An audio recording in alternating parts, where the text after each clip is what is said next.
Tahukah kau sudah temukan yang baru? Tolong jangan kau katakan kau suka, jangan-jangan kau pikirkan egomu saja. Aku masih di sini, biar kau tahu betapa sulitnya aku selama ini cintai kamu. Aku masih denganmu. Halo, salam ceria. Kembali lagi di acara Talk Kids, talk show-nya anak muda. Bersama saya Novan Afla Mustafa yang akan menemani teman-teman di beberapa menit ke depan. Di sini sudah ada teman-teman yang akan menceritakan kisah horornya. Halo, apa kabar? Alhamdulillah baik. Kalau boleh tahu nih, perkenalkan nama dan asal dari sekolah mana? Perkenalkan, nama aku Ayu Putri Romadhani, biasa dipanggil Ayu, dari SMK Itaba Sidoarjo. Perkenalkan, nama aku Niswatu Nisa, biasa dipanggil Nisa, dari SMK Itaba Ngedangan Sidoarjo. Dengar-dengar kakaknya memiliki suatu pengalaman atau cerita mistis. Boleh nih untuk diceritakan kepada teman-teman Boleh. kisah horornya itu kayak gimana? Dari Kak Ayu dulu. Jadi seingat aku itu awal mula kejadiannya itu saat aku menjadi pendamping kegiatan LDKS anak kelas 10. Waktu itu ada acara organisasi apa dari sekolah atau kegiatan kayak memperingati tengah semester atau apa gitu?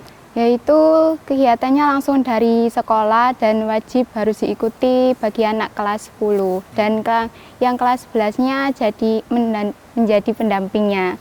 Terus? Kan waktu itu ada jadwal jurit malam dan misinya itu mencari anak kelas 10 yang hilang dan menjadi beberapa kelompok. Waktu itu kan dibagi menjadi beberapa kelompok. Nah, itu tiap kelompok itu dibagi menjadi berapa orang? Tiap kelompok itu terdiri dari 3 orangan dan aku sama teman aku masuk ke kelompoknya anak kelas 10. Jadi kelompok kita itu ada 5 orangan lah. Terus? Waktu perjalanan itu kita kan ikuti jalur yang udah ditandai tali rafia gitu. Waktu kan jalur yang ditandai tali rafia. Nah, kira-kira itu lokasinya itu kayak di sawah atau di hutan atau ke tempat yang gelap gitu? Menurut aku sih tempatnya gelap banget dan jalannya itu agak sempit dan nembus daerah persawahan gitu. Terus? Dan waktu setengah jalan kan ada belokan. Nah, setiap jalan belokan itu kita selalu dikagetin sama sosok pocong. Kira-kira waktu Kak Ayu dikagetin sosok pocong, perasaannya itu kayak gimana? Perasaannya itu takut banget dan kaget, dan ada yang anak kelas 10 sampai ngelempar sepatunya ke arah pocongnya itu. Lucu juga ternyata ya.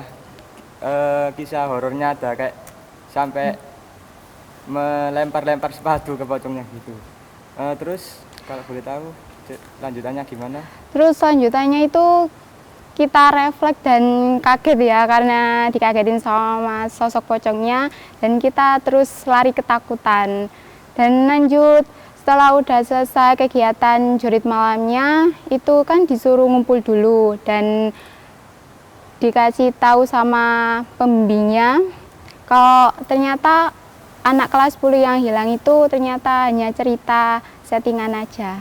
Kak, setelah Kak Ayu sendiri tahu kalau cerita pocong itu adalah settingan dari atau rencana dari kakak pembina, itu perasaannya itu kayak gimana? Perasaan anak semuanya sih agak-agak kesel dan aku sendiri juga agak kesel. Dan lebih parahnya lagi, sosok pocong yang selalu ngagetin di belokan jalan itu ternyata juga pocong-pocongan. Terus dan kata pembimbingnya lagi kalau ada ketemu pocong lebih dari 3, yang satunya itu asli real.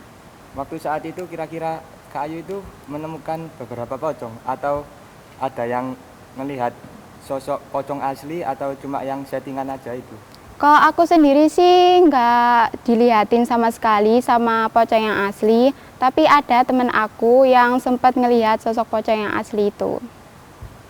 Ternyata kisahnya lumayan serem dan lucu juga ya Bernisa. Oke, kalau boleh tahu nih Kak, awal mula kakaknya mengalami kejadian mistis itu kapan? Terakhir yang aku ingat itu waktu aku kelas 6, umur 12 tahun. Wah, udah lumayan lama juga. Kira-kira pada saat usia 12 tahun itu kejadiannya itu seperti apa? Ya, jadi waktu itu saat pelajaran di kelas, aku izin ke kamar mandi. Terus di kamar mandi itu aku dengar suara kayak orang main air gitu. Kalau orang Jawa namanya kecek-kecek banyu. Terus aku tuh nggak tahu ya siapa yang main air, dan aku coba lihat dan ternyata aku lihat nggak ada siapa-siapa di sana, cuma aku sendirian aja. Akhirnya kalau Kak Ayu udah tahu kalau ternyata nggak ada seseorang yang bermain air tersebut, perasaannya itu kayak gimana? Perasaan aku sih sendiri juga takut, dan aku langsung cepet-cepet keluar dari kamar mandi, langsung aku ceritain ke teman-teman aku. Nah, waktu cerita ke teman-teman Kak Ayu, kan biasanya kan teman kan kadang kayak gak percaya, halah itu pasti mitos atau kayak gimana gitu. Ada sebagian yang percaya, ada juga yang sebagian nggak percaya sih. Tapi kata teman aku itu pernah ngalamin juga hal yang sama kayak aku waktu di kamar mandi. Dan malah teman aku itu sempat ngelihat sosok anak kecil kayak seperti tuyul gitu di kamar mandi sekolah. Ternyata agak lumayan serem juga ya cerita dari Kak Ayu saat cerita horor tersebut kejadian di sekolah. Oke, kalau boleh tahu sampai sekarang kejadian itu apakah masih sering terulang lagi? Kalau sekarang sih alhamdulillah jarang terulang kejadian mistis kayak dulu lagi, tapi kemarin itu aku sempat ngalamin hal mistis kayak dulu lagi sih. Itu hal mistisnya itu kayak seperti apa? Maksudnya kejadiannya itu seperti apa? Jadi waktu itu aku di rumah udah selesai belajar, kan belajarnya aku tuh sampai malam-malam ya. Waktu itu jam sampai belajar malam-malam itu kira-kira lagi ngerjain tugas dari sekolah atau cuma iseng belajar aja buat nyiapin pelajaran besok? Ya ngerjain tugas dari sekolah. Terus kemarin itu selesainya itu sampai sekitaran jam 1-an lah, karena banyak banget tugas dari sekolah. Dan di situ aku mencium bau-bau aroma harum kayak bau dupa gitu. Setelah Kak Ayu mencium aroma bau dupa gitu, Kak Ayu itu kayak langsung bergegas cepat-cepat nyelesain belajar tersebut atau kayak bilang ke orang tua kalau Kak Ayu mencium aroma-aroma dupa kayak gitu? Ya aku langsung selesain belajarnya aku, dan aku langsung cepet-cepet untuk tidur. Oke, ternyata gak kerasa cerita tersebut sudah semakin menegangkan dan semakin seru juga. Oke, sebelum lanjut ke pertanyaan berikutnya, kita dengarkan musik dulu dari Triplex Band. Saiki aku wis sadar, terlalu goblok mencintaimu. Rungkat ente-entean, kelangan kowe sing paling tak sayang. Bondoku melayang, teko tenan, tangis-tangisan. Rungkat ente-entean, tresno tulusku mending tolanan. Stop mencintaimu, gawe aku ngeluh. Stop mencintaimu, gawe aku ngeluh.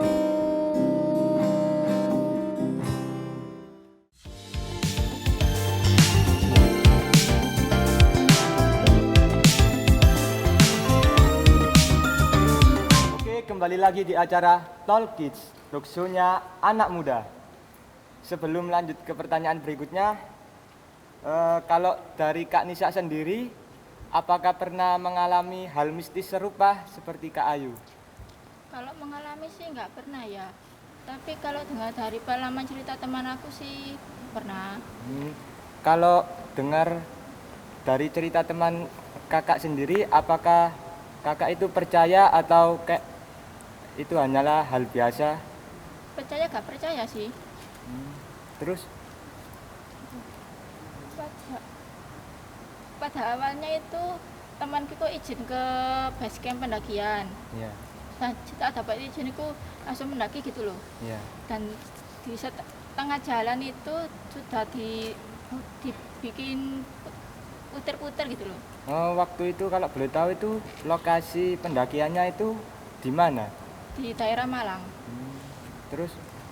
Terus tepat disesatin ku nggak lama kemudian ku ditampakkan makhluk halusnya itu di tepi jalan. Ya agak banyak sih, sekitar 3 atau 4 gitulah. Kan waktu itu kan dikelihatin sosok makhluk. Nah, perasaan Kak Nisa sendiri itu kayak gimana? Ada rasa merinding, takut atau refleks langsung lari? Ya takut sama merinding. Terus?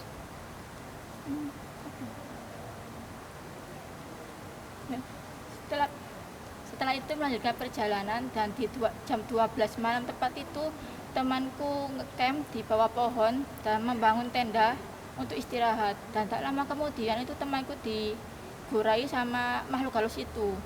Oh, pada saat teman Kak Nisa sendiri diusili oleh makhluk tersebut, kira-kira teman Kak Nisa itu langsung takut atau langsung refleks manggil ke teman-temannya kalau dia itu lagi diusil sama sosok makhluk itu?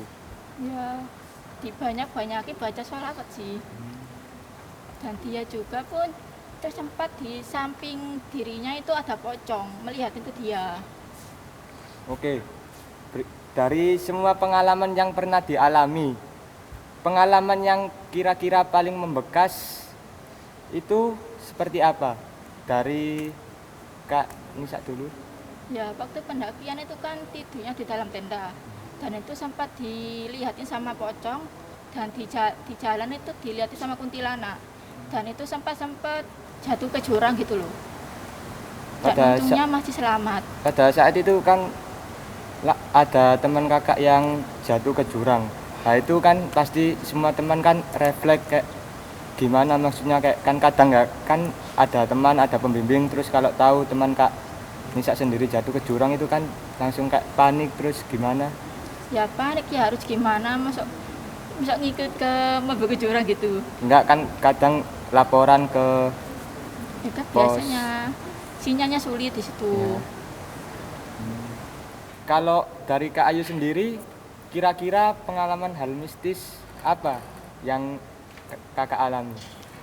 Pengalaman yang paling membekas bagi aku itu ya waktu di sekolah aku itu. Oh, itu kira-kira kejadian apa? Ya kan waktu itu ada anak kelas 10 yang kecelakaan sampai dia itu meninggal dunia. Itu kan kecelakaan meninggal dunia, itu pakai motor, mobil atau dia sedang balapan atau trek-trekan? Kata teman-teman sih dia itu kecelakaannya karena balap motor liar. Di daerah mana kalau boleh tahu tempatnya? Kalau nggak salah sih daerah Pucang. Terus yang rumor yang aku dengar dari satu sekolahan itu arwahnya itu masih bergentayangan di dalam kelas. Kira-kira kan arwahnya kan masih bergentayangan di kelas. Kira-kira ada teman Kak Ayu sendiri atau teman-teman lainnya yang pernah dilihatin oleh sosok arwah tersebut? Ada temen aku sebagian yang dilihatin sama sosok arwahnya, tapi kalau aku sendiri itu nggak pernah dilihatin sama arwahnya, tapi aku bisa ngerasain hawa keberadaannya ketika aku lewat di depan kelasnya dia. Wah, ternyata agak serem juga cerita dari Kak Ayu dan Kak Nisa. Oke, ternyata banyak sekali pengalaman cerita dari mereka. Terima kasih buat Kak Ayu dan Kak Nisa. Sama-sama. Saya Novan Afla Mustafa. Terima kasih untuk yang sudah menonton. Dan sampai jumpa di Talk Kids, talk show-nya anak muda.